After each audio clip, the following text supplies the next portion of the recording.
राधे राधे दोस्तों, आइए हरितालिका तीज व्रत की कथा सुनते हैं। हरितालिका तीज का व्रत भाद्रपद मास की शुक्ल पक्ष की तृतीया को किया जाता है। इस दिन शंकर पार्वती की बालू से मूर्ति बनाकर पूजा की जाती है। सुंदर वस्त्रों, कदली स्तंभों से गृह को सजाकर नाना प्रकार के मंगल गीतों से रात्रि जागरण करना चाहिए। इस दिन इस व्रत को करने वाली स्त्रियां पार्वती के समान सुखपूर्वक पति रमण करके शिवलोक को जाती हैं। आइए इसकी कथा प्रारंभ करते हैं। तो कथा इस प्रकार है। इस व्रत के महात्म्य की कथा भगवान शंकर ने पार्वती को उनके पूर्व जन्म का स्मरण कराने हेतु इस प्रकार कही थी। एक बार तुमने हिमालय पर गंगा तट पर अपनी बाल्यावस्था में 12 वर्ष की आयु में अधोमुखी होकर घोर तप किया था। तुम्हारी कठोर तपस्या को देखकर तुम्हारे पिता को बड़ा क्लेश होता था। एक दिन तुम्हारी तपस्या और तुम्हारे पिता का क्लेश के कारण नारद जी तुम्हारे पिता के पास आए और बोले, भगवान विष्णु आपकी कन्या से विवाह करना चाहते हैं। उन्होंने इस कार्य हेतु मुझे आपके पास भेजा है। तुम्हारे पिता ने विष्णु जी के प्रस्ताव को सहर्ष स्वीकार कर लिया। इसके बाद नारद जी ने विष्णु जी के पास जाकर कहा कि हिमालय राज अपनी पुत्री सती का विवाह आपसे करना चाहते हैं। विष्णु जी भी तुमसे विवाह करने को राजी हो गए।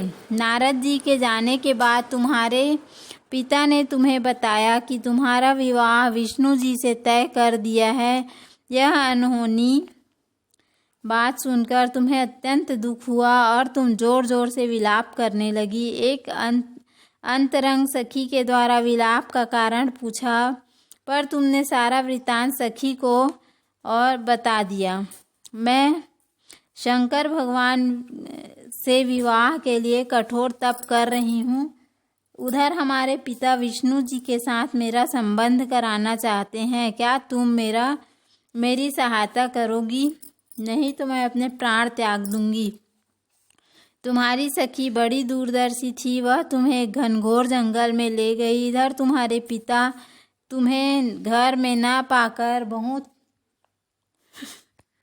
तुम्हारी सखी बड़ी दूरदर्शी थी। वह तुम्हें एक घनघोर जंगल में ले गई। इधर तुम्हारे पिता तुम्हें घर में ना पाकर बहुत चिंतित हुए। मैं विष्णु जी से उसका विवाह करने का वचन दे चुका था। वचन भंग की चिंता से वह मूर्छित हो गए। इधर तुम्हारी खोज होती रही और तुम अपनी सहेली के साथ नदी के तट पर एक गुफा में मेरी तपस्या करने में लीन हो गई। भाद्रपद शुक्ल की तृतीया को हस्त नक्षत्र में तुमने रेत का शिवलिंग स्थापित करके व्रत किया और पूजन तथा रात्रि जागरण भी किया। तुम्हारे इस कठिन तप व्रत से मेरा आसन डोलने लगा। मेरी समाधि टूट गई। मैं तुरंत तुम्हारे पास पहुंचा और वर मांगने का आदेश दिया। तुम्हारी मांग और इच्छा अनुसार मुझे अर्धांगिनी के रूप में स्वीकार करना पड़ा। तुम्हें वरदान देकर मैं कैलाश पर्वत पर चला आया। प्रातः होते ही तुमने पूजा की समस्त सामग्री को नदी में प्रवाहित करके अपनी सहेली सहित व्रत का पारण किया। उसी समय तुम्हें खोजते हुए हिमालय राज उस स्थान पर पहुंच गए। बिलखते हुए तुम्हारे घर छोड़ने का कारण पूछने लगे। तब तुमने उन्हें बताया कि मैं शंकर भगवान को पति के रूप में वरण कर चुकी हूँ, परंतु आप मेरा विवाह विष्णु जी से करना चाहते थे, इसलिए मुझे घर छोड़कर आना पड़ा।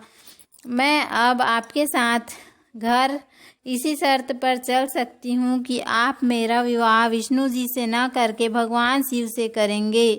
गिरिराज तुम्हारी बात मान गए और शास्त्रोक्त विधि द्वारा हम दोनों का विवाह हो गया। इस व्रत को हरतालिका इसलिए कहते हैं कि पार्वती की सखी उसे पिता के घर से हर कर घनघोर जंगल में ले गई थी। हरत अर्थात हरण करना और आलिका अर्थात सखी सहेली। हरतालिका हरत धन आलिका, यानी शंकर जी से पार्वती शंकर जी ने पार्वती से यह भी बताया कि जो स्त्री इस व्रत को परम श्रद्धा से करेगी उसे तुम्हारे समान ही अचल सुहाग प्राप्त होगा। बोलो भोलेनाथ पार्वती मैया की जय। तो उम्मीद है आपको हमारा वीडियो पसंद आया होगा। यदि हमारा वीडियो पसंद आया तो वीडियो को लाइक करें, चैनल को सब्सक्राइब करें। धन्यवाद। राधे राधे।